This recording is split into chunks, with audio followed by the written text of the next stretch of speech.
3권 가스펠 프로젝트 3권 제 11과 하나님의 사랑 맛보기. 드디어 이제 사사기가 끝나고 룻기로 갑니다. 다음 주에부터는 이제 사무엘상 이제 들어가고 본격적으로 이스라엘의 열왕기, 왕들의 이야기가 시작됩니다. 그 중간에 하나님이 너무나 아름다운 이야기를 넣어 놓으셨어요. 이 왕들 중에 가장 또 그 빛나고 아름다운 이야기가 다윗 이야기 아닙니까? 그런데 다윗이 태어나기 몇 대 전에 이렇게 아름다운 이야기가 그 가문에게 있었어요. 그래서 하나님이 그 이야기를 그 열왕의 이야기를 시작하기 전에 보석 같은 룻기를 하나님 우리에게 보여주세요. 그런 귀한 이야기가 룻기인데 오늘 그 이야기를 살펴보도록 하겠습니다.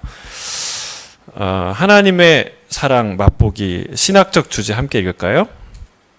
룻과 보아스가 보여준 사랑 이야기에서 자기 백성을 향한 하나님의 신실한 사랑과 자격 없는 이들에게 베푸시는 친절을 엿볼 수 있습니다. 룻기는 누구의 사랑 이야기라고요? 하나님의 관한 사랑의 이야기예요. 사람의 이야기고 룻과 보아스의 아름다운 러브 스토리, 아름다운 인간적인 로맨스가 있지만 그러나 그것을 뛰어넘어 그 안에는 성경에 기록된 목적, 뜻은 하나님의 이것보다 더 진한 하나님의 사랑의 이야기를 보여주시는 거예요. 저는 오늘 그 놀라운 하나님의 사랑에 또 한 번 감동하는 시간이 되길 주의 이름 축복합니다.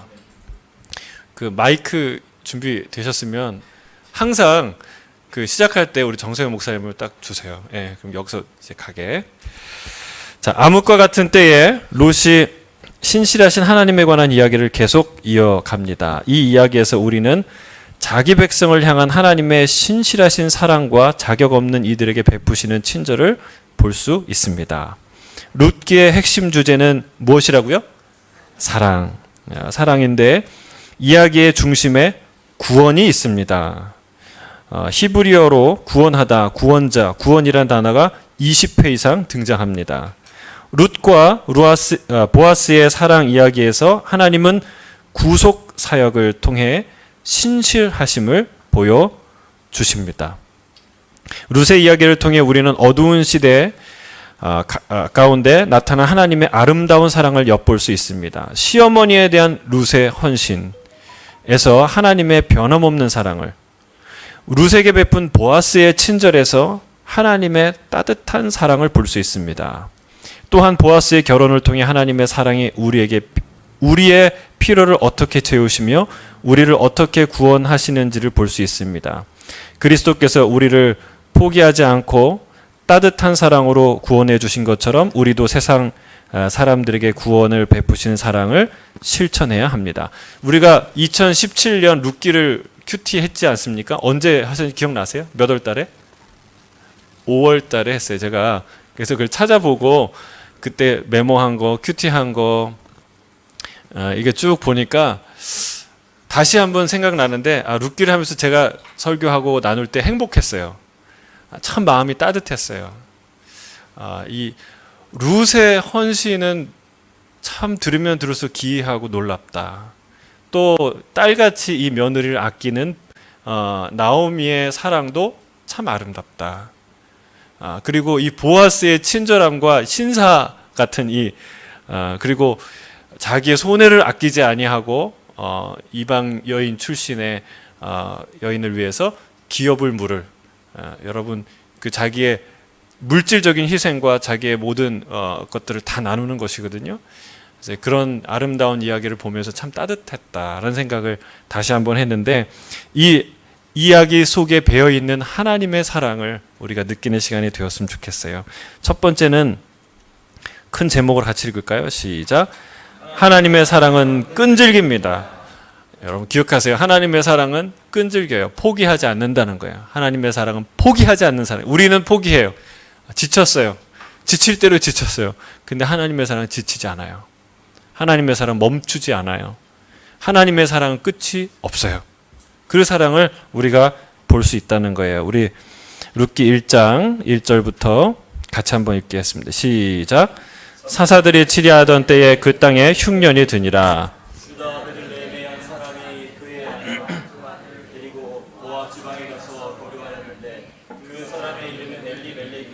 그 아내의 이름은 나오미요 그의 두 아이의 이름은 말론과 기론이니 유다 그들이 모압 지방에 들어 거기 살더니 나오미의 남편 엘리멜렉이 죽고 나오미와 그의 두 아들이 남았으며 그들은 모압 여자 중에서 그들의 아내를 맞이하였는데 하나의 이름은 오르바요 하나의 이름은 루시더라. 그들이 거기에 거주한 지 10년쯤에 말론과 기론 두 사람이 다 죽고 그 여인은 두 아들과 남편 뒤에 남았더라. 그 여인이 모압 지방에서 여호와께서 그들에게 양식을 주셨다 함을 듣고 이에 두 며느리와 함께 일어나 모압 지방에 돌아오려 하여 있던 곳에서 나오고 두 며느리도 그와 함께하여 유다 땅으로 돌아오려고 길을 가다가 나오미가 두 며느리에게 이르되 너희는 각기 너희 어머니 집으로 돌아가라. 너희가 죽은 자들과 나를 선대한 것 같이 여호와께서 너를 선대하시기를 원하며 여호와께서 너희에게 허락하사 위로를 받게 하시기를 원하노라 하고 그들에게 입맞춤에 그들이 소리를 높이 울며. 제가 지난 5월달에 큐티 했던 거 제가 얘기했잖아요. 여러분 꼭 큐티 책을 사시기 바랍니다. 꼭 사셔서 거기에다가 자기의 생각이나 하나님 주신 말씀을 한번 적어보세요. 그러니까 내가 다 아는 것 같은데요. 지나가면 그냥 뼈밖에 안 남아요. 근데 이제 그걸 읽으면 다시 살이 붙어요. 그러니까 그런 거 느껴요. 그걸 읽으면서 내가 썼는데 야 내가 이런 생각을 했구나. 이때 이런 은혜를 주셨지. 맞아. 이걸 다시 생각하게 돼요. 그래서 여러분 하나님이 주신 은혜를 뭐 하라고 그랬어요? 기억하라고 그랬어요. 그래서 여러분 큐티 책을 사셔서 거기다가 쓰세요. 내가 하나님이 주신 은혜를 기록해 보세요. 그리고 다시 그 성경을 읽을 때 또는 그 부분을 궁금할 때 다시 보세요. 그러면요 반드시 내가 이런 생각했나? 하나님이 이런 메시지 주셨네 하는 게 반드시 있을 거예요. 그래서 여러분 그래서 책을 권하는 거예요. 책 장사하기 위해서 그거 해도 남는 거 하나도 없어요. 그렇죠? 그래서 우리가 그런 매터리얼이 있는 게 얼마나 큰 축복인지 몰라요. 그래서 말씀을 그렇게 깊이 연구하는 저 여러분 되길 바랍니다. 자, 우리 본문을 한번 읽어주시겠습니까, 목사님? 예. 룻의 이야기는 참담한 비극으로 시작합니다. 그 땅에 흉년이 들자 엘리멜렉과 그의 가족들은 살기 위해 약속의 땅을 떠나야 했습니다. 나오미는 남편과 두 아들을 잃었고 대를 이을 자식이 없이 두 며느리만 남게 되었습니다. 당시에 자녀가 없는 과부는 정기적인 수입원이 없기 때문에 재정적으로 매우 위태로울 수밖에 없었습니다. 나오미는 공동체의 도움이 절실히 필요했지만 안타깝게도 외국 땅에 있으니 희망이 보이지 않았습니다. 하나님이 그녀를 이 불행에서 어떻게 건져내실까요? 자, 참담한 비극으로 시작합니다 했는데 얼마나 이 큰 비극인지 얼마나 큰 비참함에 처해 있는지 공감이 되십니까? 첫째는 떠날 때도 이스라엘 땅을 떠날 때 자기 고향 떠날 때요 여러분 아무 생각 없이 그냥 놀러 가듯이 떠나겠습니까? 지금 여행 자유화되고 수많은 사람이 비행기로 왔다 갔다 해외를 다니는 이 시절에도 고향 떠나는 거 쉽지 않잖아요. 이때는 정말 자기의 몇십 대 그 조상이 살던 그 땅을 떠날 때는 얼마나 이 많은 생각과 사연들이 있었겠어요. 특히 왜 떠났습니까? 흉년이 들어서 떠났어요. 먹을 것이 없어서. 저 북한에서 얼마 전에 지성호 씨인가 아무튼 미국의 트럼프 대통령 소개한 저도 그거 보고 알았는데 보세요. 그러니까 먹을 게 없어서 이 열차를 올라타고 석탄을 훔쳐가지고 가져가면 옥수수 1kg를 준대요. 그러니까 그거를 훔치려고 목숨을 거는 거예요. 시속 40km, 50km 하는 그걸 올라가서 해가지고 던져가지고 거기서 뛰어내리는 거예요.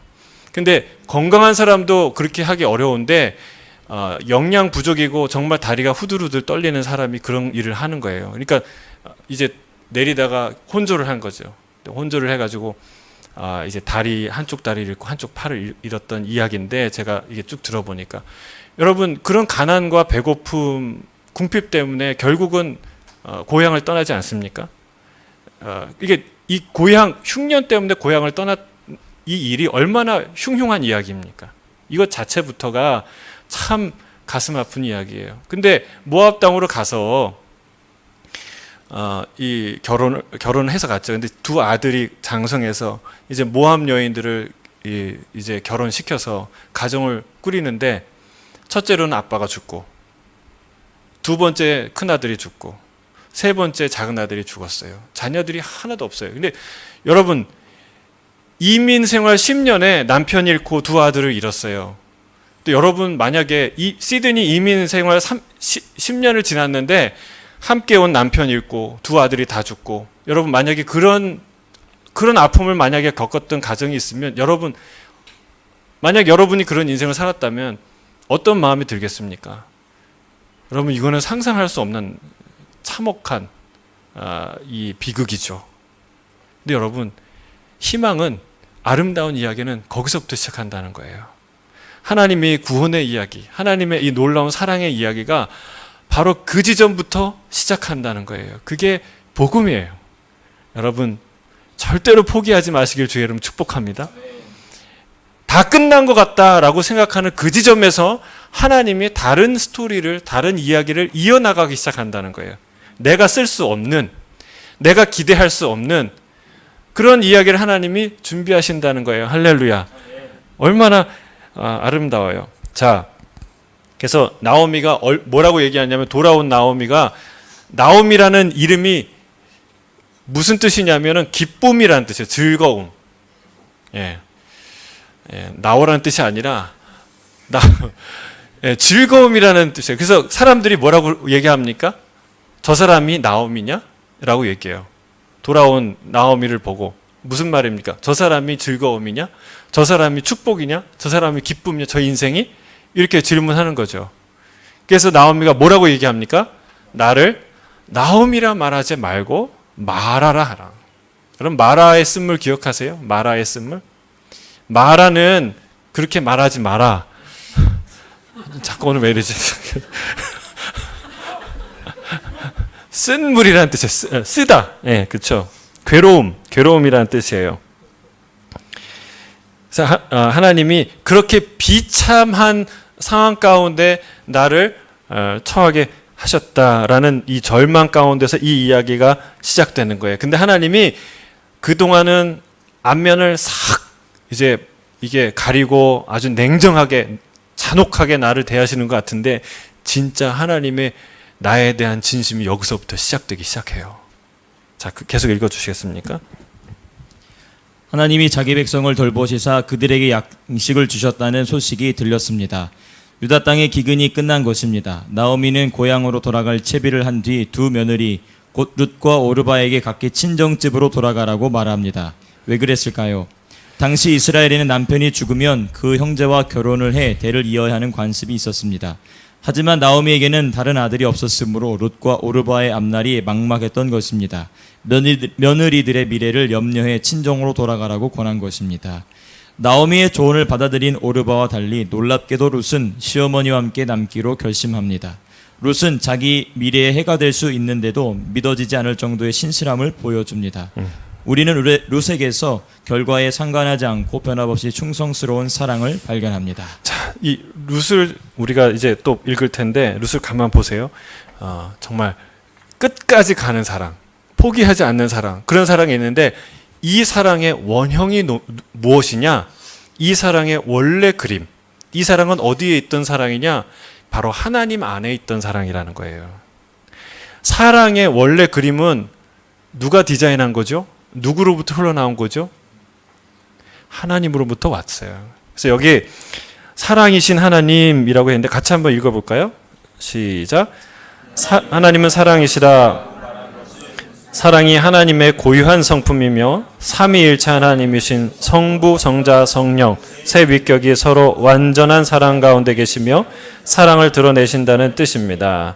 인간들이 나누는 불완전한 사랑은 하나님 안에 있는 완전한 사랑의 희미한 그림자에 불과합니다. 하나님이 우리에게 보여주신 가장 큰 사랑은 세상에 속한 것들을 우리가 하나님과 화목할 수 있도록 그리스도 안에서 자신을 내어주신 일입니다. 여러분 여기 보세요. 인간의 사랑은 완전한 사랑의 희미한 그림자에 불과하다. 우리 고린도전서 13장에 우리가 보지 않았습니까?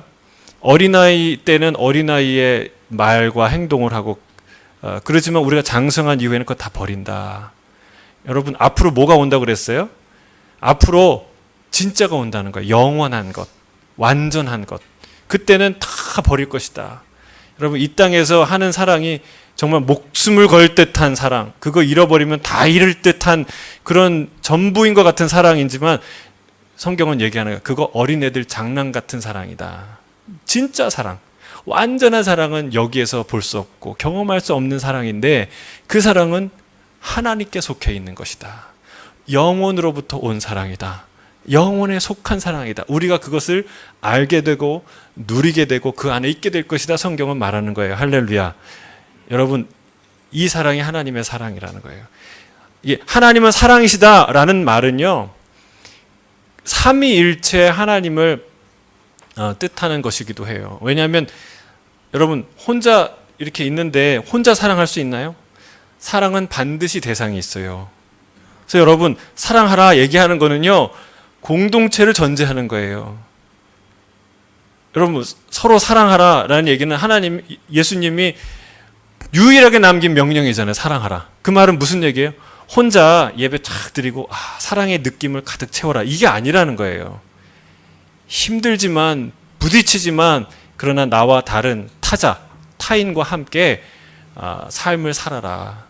그를 아끼고 그를 용서하고 그를 이해하고 그와 함께하는 것, 그게 하나님의 뜻이다라고 말하는 거예요. 여러분 그러니까 하나님이 그렇게 존재한다는 거예요.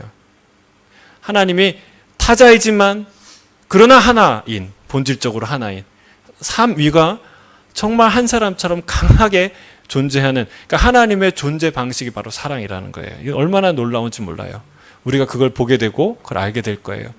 예수님과 제자들의 그 놀라운 끈끈한 아름다운 사랑을 보면서 어쩔 때는 막 질투가 나기도 하고 참 부럽기도 하잖아요. 여러분 그런 사랑이 주님과 우리의 사랑이고 우리 안에 있는 사랑이에요. 그 사랑을 말하고 있어요. 삼위일체의 하나님은 사랑이시다. 저는 이 사랑이 회복될 줄로 믿습니다. 여러분 이 사랑 안에 들어가게 될 줄로 믿습니다. 자, 그 사랑이신 하나님의 아름다운 사랑을 보여주는 한 구체적인 예가 룻과 나오미 그리고 보아스의 이야기라는 사실입니다. 우리 16절부터 같이 읽겠습니다. 시작. 룻이 이르되 내게 어머니를 떠나며 어머니를 따르지 말고 돌아가라 강권하지 마옵소서. 어머니께서 가시는 곳에 나도 가고 어머니께서 머무시는 곳에 나도 머물겠나이다. 어머니 백성이 나의 백성이 되고 어머니 하나님이 나의 하나님이 되시리니 어머니께서 죽으시는 곳에 나도 죽어 거기 묻힐 것이라.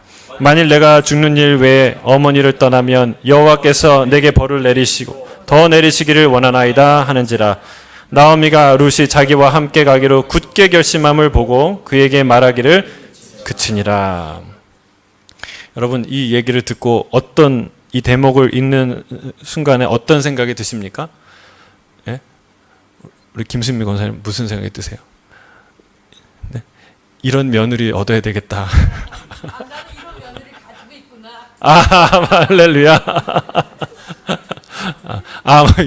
얻으셨죠? 그렇구나. 여러분 이 이야기를 들으면서 우리가 무슨 생각을 할까요? 룻은 참 신기한 여인이에요. 참 아름다운 여인이에요. 여러분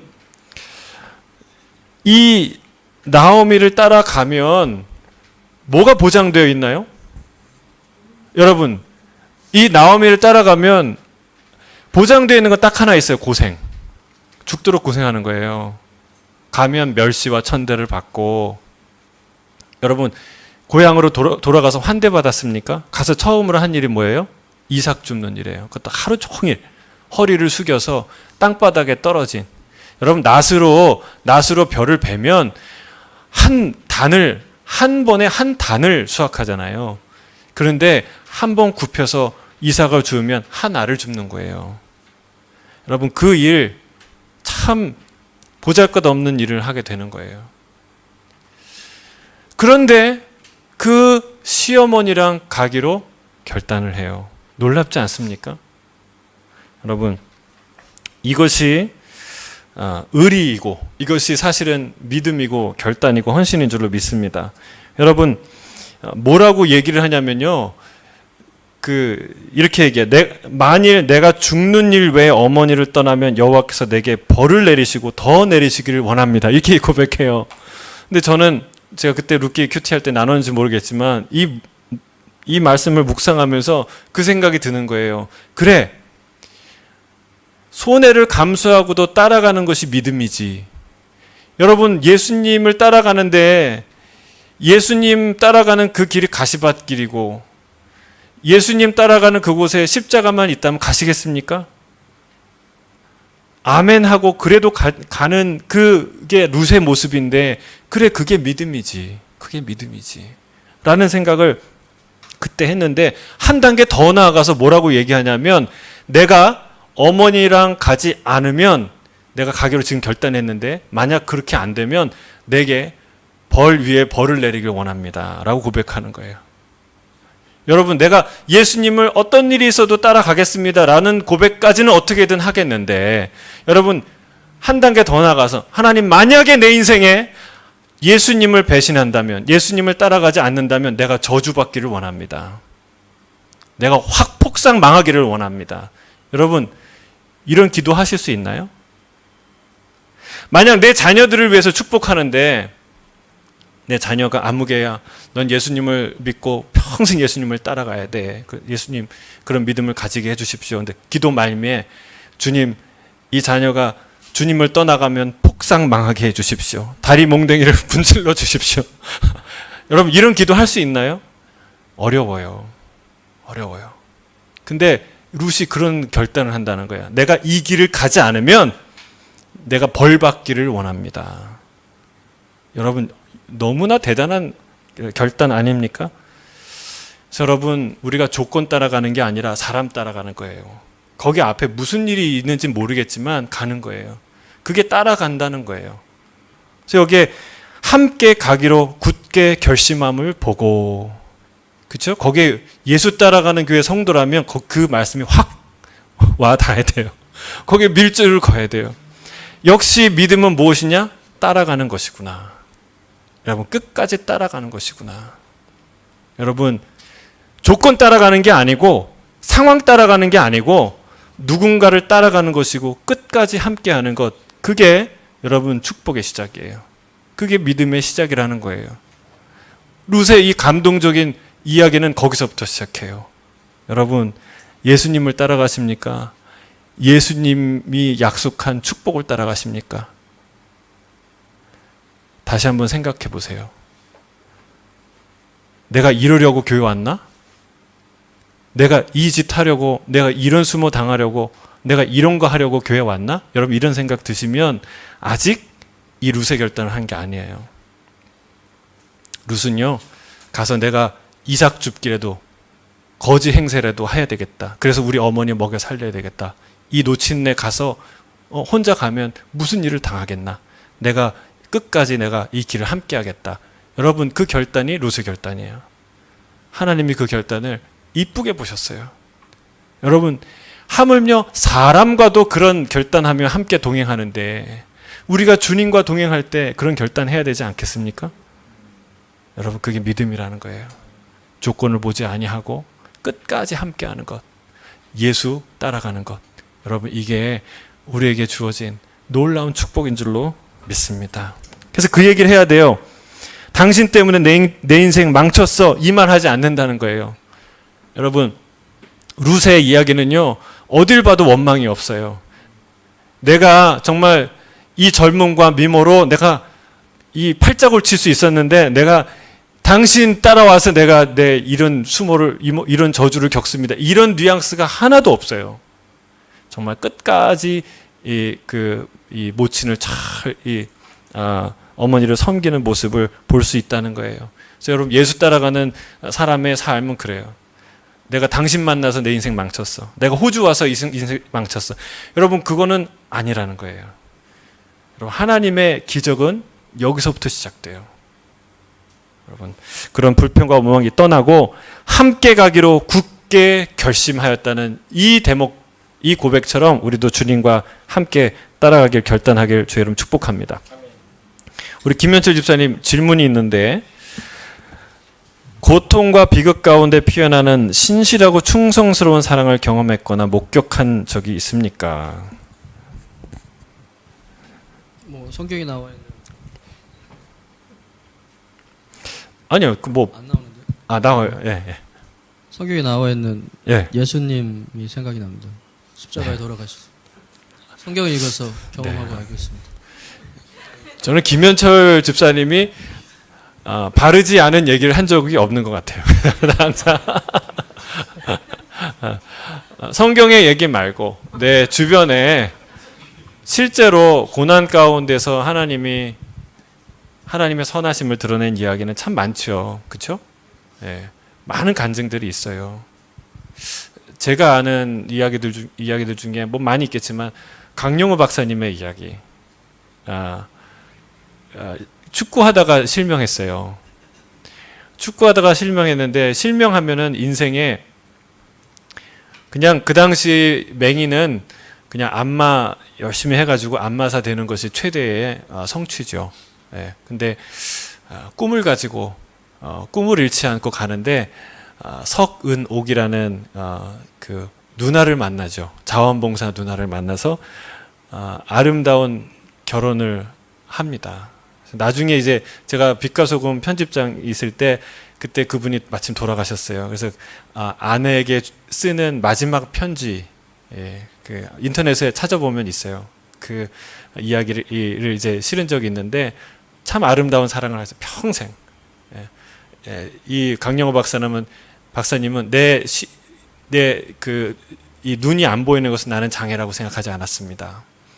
끝까지 기회고 하나님이 나에게 주신 새로운 길이라 생각했습니다. 끝까지 도전하고 나중에 그 청와대도 아니고 백악관 그 보좌관이 되지 않습니까?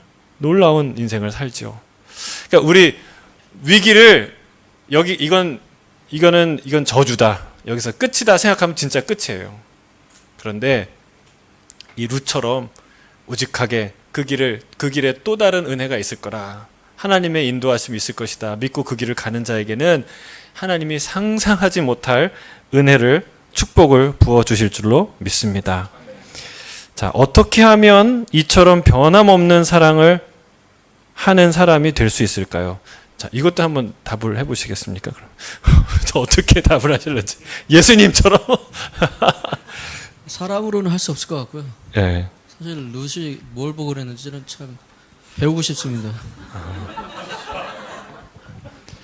저도 그렇게 썼네요. 예수님의 사랑 안에 있을 때 가능하다.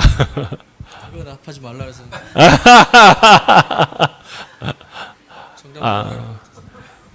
맞아요. 진짜. 그래서 제가 이제 결혼할 때, 주례할 때 이제 성찬식도 같이 하는데, 그거는 정말 인간의 서로 사랑해서 결혼하는데요. 반드시 한계 상황을 만나잖아요. 그 다음 단계, 그리고 그 한계를 넘어갈 때는 반드시 그 이상의 사랑이 필요해요. 근데 그 이상의 사랑은 항상 나로부터 나오지 않더라고요. 항상 하늘에서 흘러내려와요. 어딘가로부터 도와주지 않으면, 그 힘이 새로 생겨나지 않으면 할 수가 없어요. 그래서 여러분, 우리가 더 큰 사랑 안에 머물러야 더 작은 사랑을 감당할 수 있는 거예요. 그래서 여러분, 하나님 사랑하는 건 남편 사랑하는 것, 아내 사랑하는 것, 자식 사랑하는 것과 매우 밀접한 관계가 있습니다. 하나님을 깊이 사랑하지 않고서는 남편을 더 깊이 사랑할 수 없어요. 아내를 더 깊이 사랑할 수 없어요. 자식을 더 깊이 사랑할 수 없다는 거예요. 그래서 이 나오미와 제가 볼 땐 룻은 정말 하나님을 경외하는 여인이었던 것 같아요. 이방인이었지만 이스라엘의 하나님을 경외하는 신실한 여인이었다는 것을 알 수가 있어요. 특별히 여러분, 그 지난번에 선교사님 이야기를 들었잖아요. 선교사님에게 주어진 그 부어지는 사랑의 마음은 본래 자기에게 있던 사랑이 아니잖아요. 어떻게 여러분 우리가 인종적인 편견도 많지 않습니까? 예? 뭐 어느 나라 사람 하면은 괜히 싫어지고 그렇잖아요. 그런데 그 나라 사람을 무조건 좋아하게 되고 그리고 그 사람들 문화를 때로는 감당하기 어려운 문화도 감수하게 되고 심지어는 그 사람들을 좋아하는데 그 나라의 가난한 거지도 좋아하게 되고 돌보게 되고 심지어는 평생 목욕 한 번 안 한 거리의 개마저도 사랑하게 되는 이 사랑은 과연 누구로부터 온 사랑이고 누가 부어준 사랑이냐는 거예요. 우리가 인격적 수양을 열심히 하면 생기는 사랑이 아니에요. 그거는 성령님이 부어주는 사랑, 성령님이 부어주지 않으면 내가 가질 수 없고 경험할 수 없는 사랑이라는 사실이에요. 이 변함없는 사랑을 할 수 있으려면 어떻게 해야 돼요? 예수 그리스도 안에, 더 큰 사랑 안에 우리가 머물지 않으면 불가능하다라는 사실입니다. 우리 뒷부분 읽어주시겠습니까? 룻은 나오미의 하나님께 헌신했습니다. 그녀는 어머니의 백성이 나의 백성이 되고 어머니의 하나님이 나의 하나님이 되시리니 라고 선언합니다. 아마도 룻은 남편에게서 주님을 소개받고 이스라엘의 하나님을 따르는 자가 되었을 것입니다. 더욱 놀라운 것은 그녀의 선언이 나오미가 전능자가 나를 심히 괴롭게 하셨음이라 하고 주장한 직후에 나왔다는 사실입니다. 하나님을 향한 시어머니의 비통함에도 불구하고 룻은 하나님께 변함없는 충성을 다짐한 것입니다. 룻은 세상의 안위에 안주하지 않는 거룩한 여인의 성품을 보여주었습니다. 그녀는 끈질기며 한결같으신 하나님의 사랑을 믿었기에 다른 사람들에게도 동일한 사랑을 베풀 수 있었습니다. 그리스도의 사랑 안에서 영원히 구원받았다는 사실을 아는 것은 하나님과의 친밀한 교제로 나아가게 됩니다. 주님은 우리를 절대로 떠나거나 포기하지 않으시며 우리를 따뜻한 사랑으로 돌봐주십니다. 이에 대한 확고한 믿음은 우리로 하여금 그분께 나아가 죄와 걱정과 두려움을 숨김없이 고백하게 합니다. 이번 질문은 우리 한미래 집사님이 받아주시죠.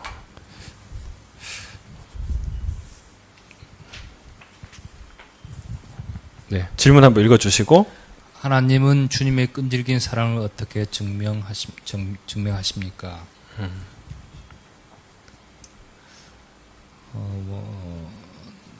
독생자를 내어 주시기까지 이제 다 주심으로써 이 끈질긴 사랑의 모습을 아멘. 보였습니다.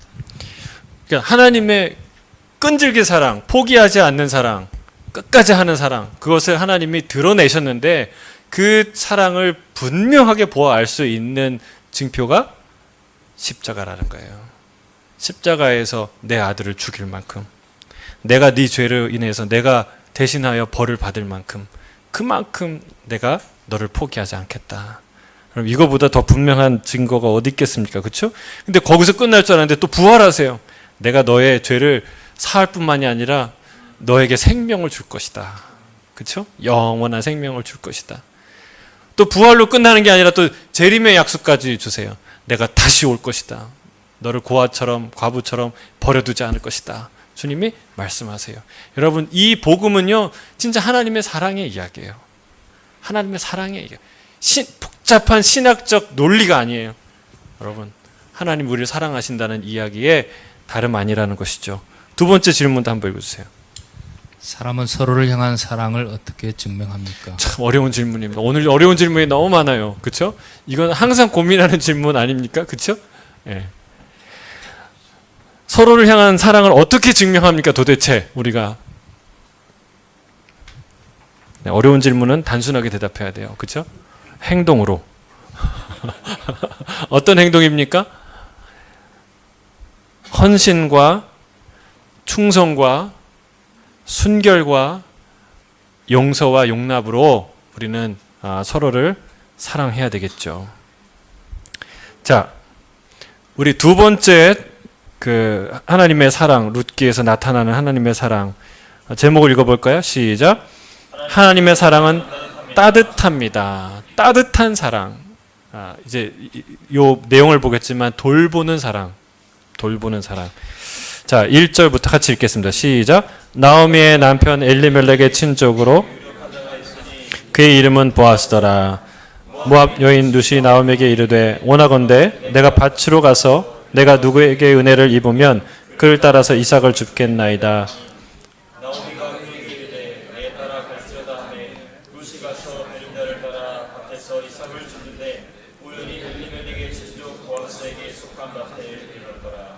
자, 여기에 보면은요, 내가 밭으로 가서 내가 누구에게 은혜를 입으면 그를 따라서 이삭을 줍겠나이다.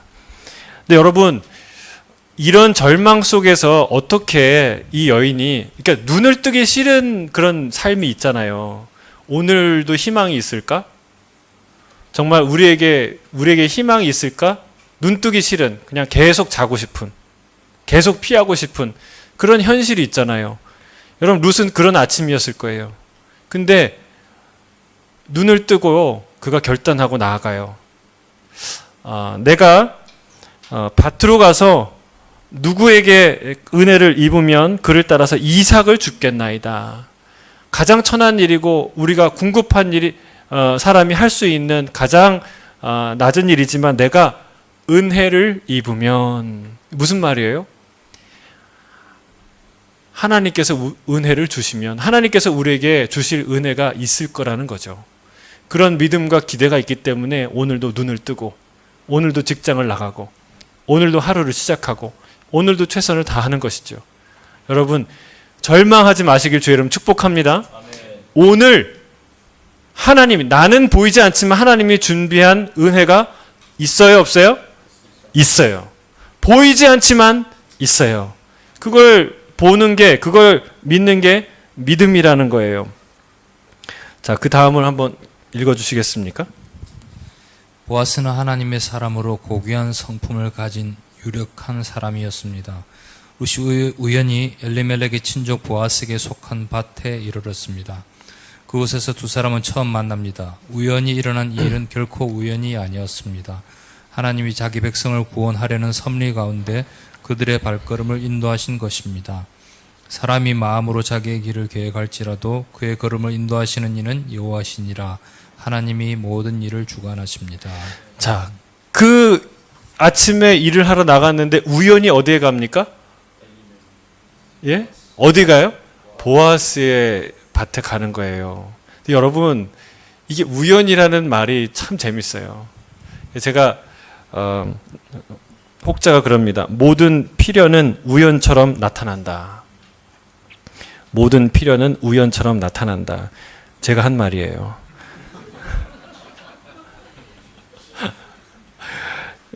여러분, 모세를 보세요. 모세가 하나님을 만나는데 우연히 신기한 장면을 보잖아요. 나무를 보는데 불을 타는데 이게 죄가 되지 않아요. 신기하네? 우연히 본 장면인데 사실은 그거는 하나님의 어마어마하고 거대한 플랜, 하나님의 계획을 갖고 부르신 순간이에요. 여러분, 감당할 수 없는 거룩한 순간이었어요. 여러분, 또한 그 마가의 다락방에서 성령이 임할 때 호련이라는 무슨 말이에요? 갑자기 그냥 뜻하지 않게 어느 순간에 이게 일주일이 될지 7개월이 될지 7년이 될지 모르지만 몰랐는데 어느 날 갑자기, 여러분, 이게 갑자기 우연히 나타나는 게 바로 하나님의 필연이고 하나님의 플랜이라는 사실이에요. 그래서 여러분, 우연을 필연으로 해석할 수 있는 능력이 믿음이라는 거예요. 그리고 필연을 기대하고 우연의 제비를 과감하게 뽑을 수 있는 것이 그게 믿음이라는 거예요. 그래서 여러분, 예비된 은혜가 있었는데 그 예비된 은혜를 향해서 믿음으로 나아간, 순종으로 나아간 룻에게 우연히 그 놀라운 필연이, 그 놀라운 하나님의 은혜가, 준비된 은혜가 오는 거예요. 여러분, 우리에게도 우연이라는 이름으로 하나님의 필연, 하나님의 예비된 은혜와 축복이 임할 줄로 믿습니다. 끝나기까지 진짜 끝난 게 아니에요. 여러분, 이제 나오미의 지나간 인생은 처참하게 그지없고 불쌍하게 그지없는데 그 마지막이 너무 아름답고 따뜻해요. 그 이야기가 이제 또 시작되는 거예요. 우리 8절부터 같이 읽어볼까요? 시작. 내 딸들아 들으라. 이삭을 주우러 다른 밭으로 가지 말며 여기서 떠나지 말고 나의 소년들과 함께 있어.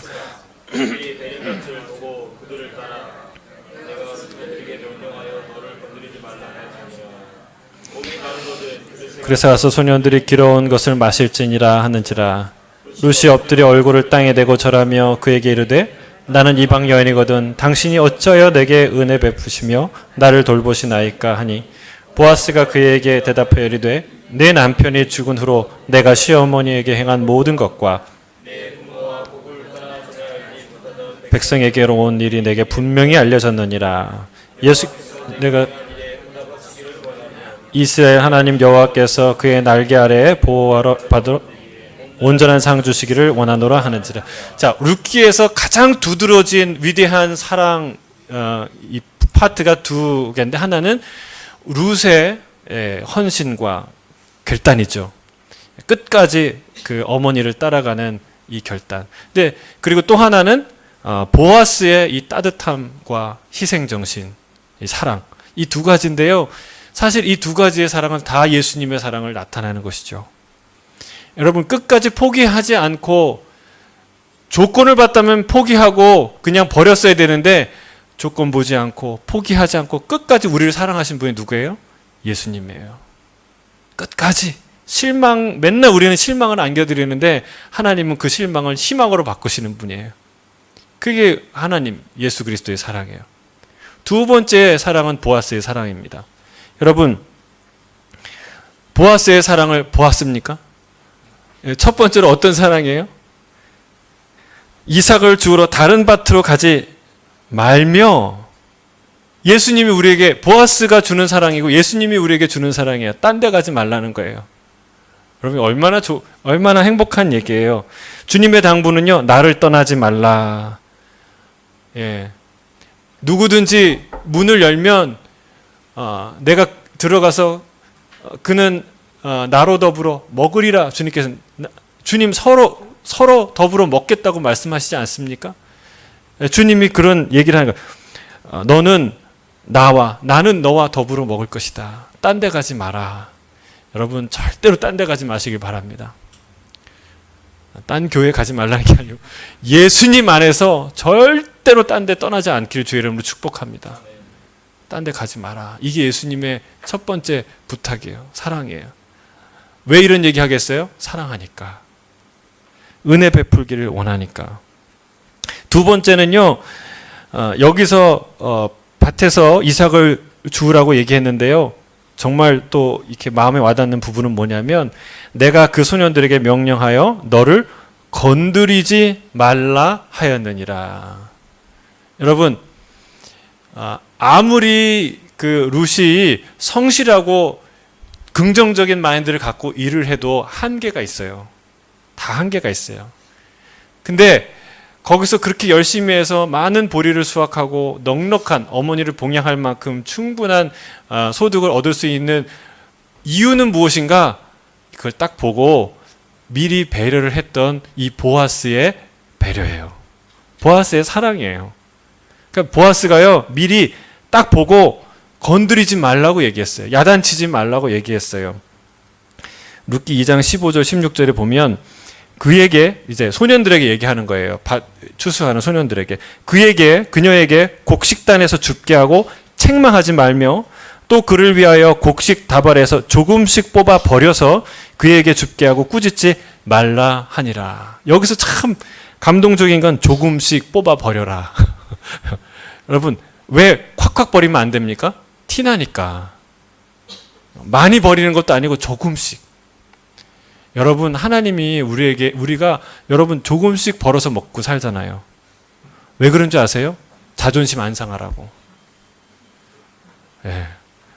하나님이 매일 대박 매일 그 로또 당첨되는 것처럼 하나님 물질을 주실 수 있을까요, 없을까요? 여러분 하나님이 제일 잘하실 수 있는 건 그거예요. 하나님이 가진 건 재물밖에 없어요. 하나님 그거 다 할 수 있어요. 근데 그렇게 하지 않는 건 뭐예요? 사랑하니까.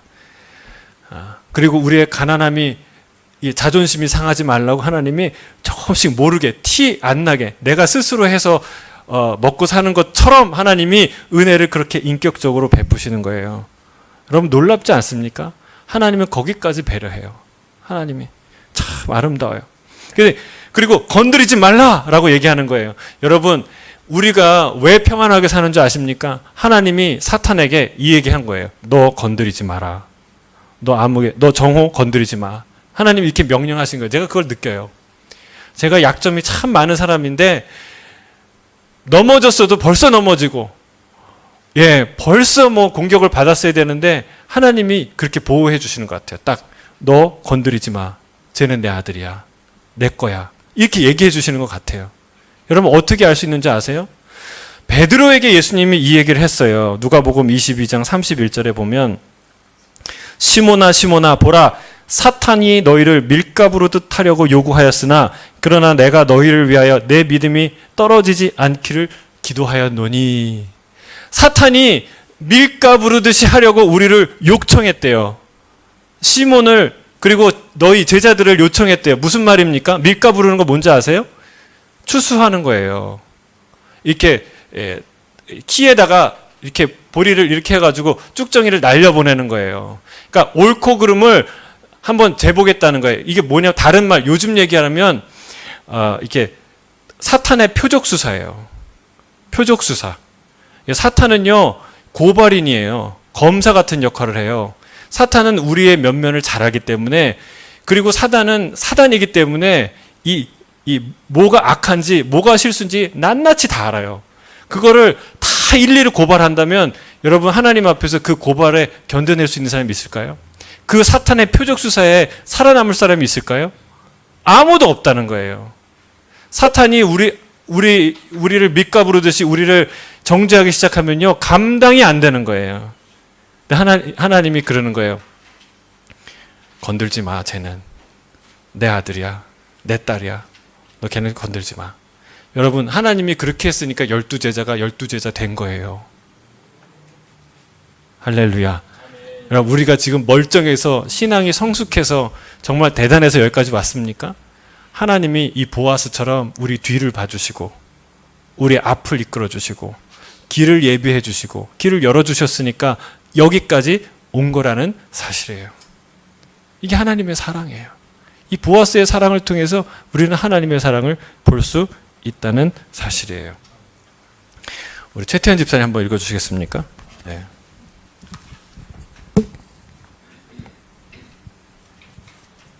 보아스는 룻이 그의 밭에서 이삭을 줍는 것을 보고 그녀에게 인사를 건네며 율법이 요구하는 것 이상으로 각별한 호의를 베풉니다.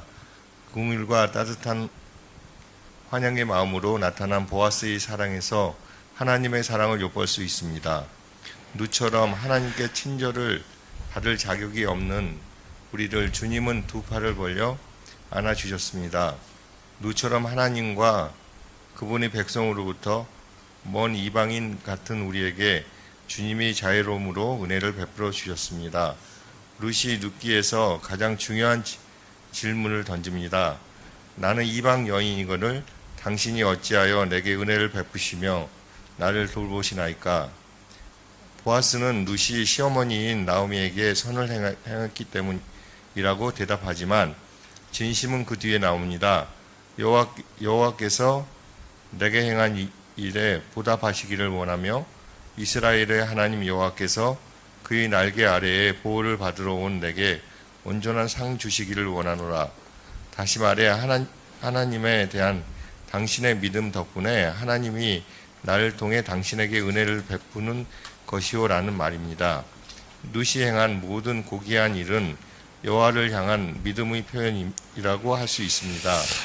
그녀는 세상이 주는 안락함 대신 주님을 선택했습니다. 네, 이방인이었지 않습니까? 모압 여인. 모압 여인 특별히 우리가 발람과 발락 이야기를 통해서 알 수 있듯이 이스라엘과 편한 관계가 아니고, 그렇죠? 이스라엘과 불편한 관계에 있는 그런 이방 여인인데 이 여인을 위해서 이 보아스가 기업 무르는 일을 과감하게 합니다. 기업 무른다는 건 손해 보는 거예요. 어떤 손해를 보는 거냐? 엘리멜렉이 재산 그냥 갈 때 재산을 그냥 두고 갔을까요? 다 정리하고 갔을까요? 정리하고 갔겠죠. 그리고 쫄딱 망해서 왔는데 그러면 누가 그 재산을 거저 돌려줄까요? 아니죠. 그리고 자녀도 전혀 없죠. 고엘이라는 것은 가장 가까운 친척이 그 대가 끊기지 않도록 같이 이제 그 결혼을 해서 그에게 애를 낳아주면 그 애는요 엘리멜렉의 가문의 아이가 되는 거예요. 첫째 아이는. 둘째 아이부터는 자기 아이가 될 수 있는데 그래서 그 사람의 자기가 기업 물러서 다 돈을 주고 회복한 그 재산은요 그 아이에게 다 주는 거예요. 그런 일을 해야 되는 게 그래서 기업 물을 사람이 있었는데 첫 번째로 더 가까운 친족이 있었는데 그 사람이 어떻게 해요? 처음에는 하겠다 그래요. 왜요? 이 여자에 대한 칭찬도 있고 아름답고 젊고 이쁘니까 하려고 그래요. 그 다음에 그 얘기를 소상하게 얘기하니까 뭐라고 얘기합니까? 나 안 한다는 거예요. 나 손해가 될까봐 안 한다는 거예요. 근데 이 고헬은요 아무리 좋은 제도고 또 권리이긴 해도요 자기가 원하지 않으면 절대 할 수 없는 거예요. 자원하지 않으면 할 수 없는 거예요. 그래서 이 기업물을 권한을 보아스가 얻어서 기꺼이 그 값을 치르죠. 여러분 이방 여인과 같은 우리 정말 이방인이죠. 예수님과 상관없는. 근데 우리를 하나님이 우리를 위해서 값을 치러 주셨다는 거예요. 이스라엘과 전혀 상관없고 하나님의 언약과 전혀 상관없는 한 사람을 위해서 한 민족을 위해서 주님이 값을 치러 주셨다는 거예요. 그게 고헬의 사랑이고 우리 예수님의 사랑이고 십자가에 선포된 사랑이라는 것이죠. 자, 질문이 있어요. 하나님의 사람들을 통해 당신을 따뜻하게 품으시고 사랑해 주신 것을 느낀 적이 있습니까? 최태희 집사님. 네. 왜 처음 하시는 것처럼 그러세요?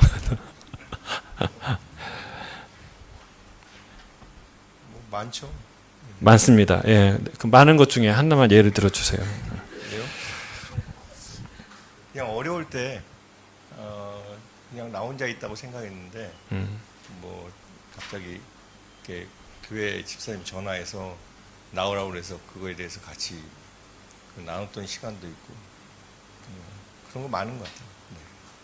맞아요. 우리가 정말 어려울 때 혼자의 힘으로 넘어갈 수 없는 고난을 닥쳤을 때 여러분 순식구가 그래 중요합니다. 그래서 성도가 중요해요. 여러분 그때 위로가 되는 위로를 순이 있고 교회가 있는데 저기 사회에서 술 친구가 나한테 위로를 준다. 여러분 우리가 서로에게 가장 큰 위로가 되길 바랍니다. 성도들의 사랑이 있고요. 저는 그 옆에 있는 아내의 사랑이 이런 걸 느끼게 하지 않습니까? 그렇죠? 아 당연해요? 아 당연한 것부터 얘기를 해야죠. 우리가 아내의 사랑, 남편의 사랑을 우리가 경험할 때 이런 걸 느껴요. 또 이제 동역자의 사랑, 저는 이제 전에 함께 동역하던 우리 람 목사님, 또 우리 사랑하는 동역자들 안에서 이런 이렇게 넉넉하게 품어주는 따뜻한 사랑, 그렇죠? 나를 축복하는 사랑, 이런 사랑을 참 많이 경험했어요. 저는 그런 사랑을 경험하고 그런 사랑이 가득한 교회가 되길 바랍니다. 우리 교회는 다른 사람에게 하나님의 사랑을 얼마나 베풀고 있습니까? 뭐 이건 우리 모두가 생각해야 될 문제인데 아직은 부족하죠. 예. 우리가 베풀 수 있는 사랑은 무엇일까요? 저는 첫 번째는 선교라고 생각해요. 우리가 복음의 빚진 자들 아닙니까? 여러분 적어도 우리나라 사람은요 왜 굳이 국내에도 할 일 많은데 해외 가서 선교해야 돼? 이런 얘기는요 대한민국 사람이라면 할 수 없어요. 우리는 세계 어느 민족 중에 가장 선교사에 가장 큰 빚을 진 사람들이에요. 예, 그걸 알기 때문에 우리가 세계 두 번째로 많은 선교사를 보내긴 하지만 여러분 우리는 아직도 복음의 빚을 갚으려면 여러분 우리가 여기까지 있는 거는 그 은혜예요. 두 번째는 우리가 국내에 있는 또 아우리치를 가야 되고 봉사를 해야 되고 긍휼 사역을 해야 되고 또 많은 일들이 있어야 돼요. 저희는 이제 1년이 됐는데 앞으로는 더 이런 사역들이 본격적으로 과시하기 위한 거는 안 해요. 그냥 이런 일쯤은 해야지. 아니에요. 그러나 진짜 우리의 마음에 흘러나온 일들을 우리가 의논해서 이번 부활절은 우리가 어떻게 합시다. 이번 성탄절, 굳이 아니더라도 우리가 이런 사람들 돌봅시다. 이런 얘기가 서로에게 나왔으면 좋겠어요. 제가 프로그램으로 우리 이런 거 합시다. 이런 게 아니고 이런 팀을 하나 만듭시다. 인위적으로 하지 말고 이게 자연 발생적으로 성령의 감동을 누군가에 주셔서 저는 이 일을 하겠습니다. 하는데 그게 우리 교회의 사역이 되고 모든 사람이 함께하는 그런 일들이 되었으면 좋겠어요. 자, 이런 일이 넘쳐나기를 바랍니다. 자, 이야기는 주님을 믿는 자들을 따뜻하게 맞이하며 사랑을 베푸시는 하나님을 연상시킵니다. 하나님을 믿으면 이방인에서 가족으로 신분이 바뀝니다. 이것은 오늘날 예수를 믿는 자에게도 똑같이 적용됩니다. 믿음을 통해 우리는 하나님을 아버지로 모시고 다른 그리스도인들을 형제 자매로 받아들입니다. 하나님은 인종이나 국적으로 차별하지 않으십니다. 하나님의 가족에게는 국경이 없습니다. 이전에는 하나님의 가족과 아무 상관이 없던 자였으나 이제 그리스도의 제자가 된 우리는 모든 민족에게 특히 그리스도의 사랑을 알지 못하는 모든 사람에게 그분의 사랑을 전파해야 합니다. 또 하나는요, 여러분, 우리 교회에 이렇게 예배 시간에 교제하잖아요. 그럴 때 정말 아는 사람이 아니라 모르는 사람들에게 서로 찾아가서 인사 많이 했으면 좋겠어요. 그러기가 쉽지 않거든요. 근데 그런 모르는 사람, 그러니까 의식적으로 하지 않으면요, 자연적으로 난 아는 사람하고 인사하고 얘기하고 있게 돼요. 자연적으로. 그러니까 우리가 의식해서 이런 정말 이방인과 같은 사람 정말 오면 얼마나 낯설겠습니까? 한 사람 말을 걸어주고 이름을 물어주면 얼마나 그 마음이 행복하고 따뜻하겠습니까? 저는 그런 자연스럽게 그렇게 하는 공동체가 되면 좋겠습니다. 자, 다른 사람을 환영하지 않는 태도는 하나님과 그의 구원에 대해 어떤 인상을 남기게 될까요? 우리 김현준 집사님. 나쁜 인상을 남기게 됩니다. 네, 값없이 주신 구원의 은혜 하나님의 사랑을 당연히 환영하고 사랑하고 기쁘게 전해야 할 것 같습니다. 아멘. 할렐루야. 사실 저도 이 문제 풀 때 집사님 생각하면서 나쁜 인상을 준다 이렇게 썼어요. 맞아요. 우리가 성도들한테 환영함이 없으면 하나님 나 환영 안 하는구나 이렇게 알게 된다는 거예요. 무디가 무슨 말을 했냐면요, 100명 중에 1명은 성경을 읽고 나머지 99명은 성경 읽은 그 한 사람을 읽는다. 무슨 말인지 아시겠죠? 그러니까 우리 교회에 해당이 안 되는 말입니다. 왜냐하면 100명 중에 100명 다 성경 읽으니까. 그런데 우리가 세상의 1%라면 나머지 99%는 성경을 읽은 그리스도인의 삶을 읽게 된다는 거예요. 거기에는 메시지가 있고 거기에는 사람들에게 주는 의미가 있다는 거예요. 그러니까 우리를 보고 하나님의 그 생각을 읽게 된다는 사실이죠. 저는 하나님의 사랑을 전달하는 저와 여러분들에게 주를 축복합니다. 3번은 그 이야기가 간단합니다. 제목 읽어볼까요? 시작. 하나님의 사랑은 부족함을 채웁니다. 제 13절부터 시작. 이에 보아스가 룻을 맞이하며 그들에게 들어갔더니 여호와께서 그에게 임신하게 하심으로 그가 아들을 낳은지라. 여인이 나오 이르되 찬송할지로다. 이 아이의 이름이 이스라엘 중에 유명하게 되기를 원하노라. 내 생명의 회복자이며 내 노년의 봉용자라. 곧 너를 사랑하며 나오미가 아기를 받아 품에 품고 나오미에게서 아들이 태어났다 하여 그 이름을 오벳이라 하는데 그의 다윗의 이름 아버지인 이새의 아버지였더라. 그 아이가 태어났는데 주변의 사람들이 너무 기뻐하고 주변의 사람들이 여인들이 이름을 져줘요. 내 생명의 회복자, 내 노년의 봉양자다라는 의미에서 오벳이라는 이름을 지어주는데 이거는 섬기는 자라는 뜻이에요. 아, 드디어 너를 섬기는 자가 태어났구나. 그리고 하나님 앞에 찬양과 경배를 올립니다. 이 선한 일을 행하시는 주의 이름을 찬양하지요. 여러분, 여기에 마지막 메시지는 무엇이냐면요. 이 여인, 한 이방 여인의 헌신과 결단이 누구에게로 연결됩니까? 다윗에게로 연결돼요. 그리고 이 다윗은 누구에게 연결됩니까? 예수 그리스도에게. 여러분, 이거 굉장히 중요한 포인트예요. 누구에게 연결되느냐가 중요합니다. 여러분, 이 여인이 다윗에게 연결되지 않으면 여기에 성경책에 올라갈까요? 안 올라갈까요? 이런 여인이 있었는지도 몰랐을 거예요. 이 여인이 다윗에게 연결되기 때문에 이 족보에 올라가고 사람들의 기억에 남는 거예요. 여러분, 우리의 인생이 여러분 영원히 기억될 수 있는 것은 과연 누구에게 연결됐기 때문에 가능한 것입니까? 예수 그리스도예요. 예수 그리스도에게 연결되었기 때문에 내 인생이 가치 있게 되는 것이고 내 인생이 영원하게 되는 것이고 내 인생이 복을 받게 되는 것이에요. 할렐루야. 여러분, 누구에게 연결되느냐가 참 중요해요. 우리는 반드시 예수 그리스도에게 연결되는 인생이 될 줄로 믿습니다. 이게 하나님의 마지막 축복이에요. 여러분, 나오미는요, 말 그대로 나오미라는 이름으로 인생을 마감합니다. 마지막에 웃어요. 여러분, 어떤 사람이 승자예요? 마지막에 웃는 사람. 처음에 울어도 마지막에 웃는 사람. 여러분, 하나님은 우리를 마지막에 웃게 하실 줄로 믿습니다. 지난주에 마지막으로 그 얘기를 하고 생애 마감을 하시는 분들에 대한 이야기를 어떤 성도님들과 나눈 적이 있었는데, 여러분, 진짜 마지막은요 가장 외로운 순간이고 가장 힘든 순간일 거예요. 왜요? 그때는요 호흡도 가쁘고 말도 못하고 정신도 혼미해지고 어려운 순간들을 우리가 맞이하게 될 거예요. 근데 그 마지막에 진짜 우리가 남길 수 있는 가장 위대한 유산은 무엇이냐? 여러분, 딱 두 가지로 나눠져요. 진짜로 인생의 마지막을 경험하면 아무리 막 건장하고 뭐 돈도 있고 지식도 유명하고 건강해도요 마지막엔 암 같은 거로 죽어가잖아요. 벌벌 떱니다. 정말 공포에 질려서 정말 벌벌 떨어요.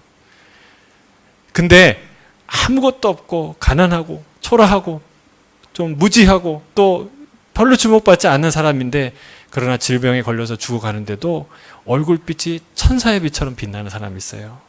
평안과 감사와 기쁨 가운데 가는 사람이 있어요. 여러분, 누가 성공한 인생이에요? 마지막에 웃는 사람. 마지막에 웃는 사람. 여러분, 일평생 웃다가 마지막에 웃는 인생이 아니라 일평생 나오미처럼 고난의 길을 가더라도 마지막에 웃는 인생이 되길 주의 이름 축복합니다. 함께 기도하겠습니다.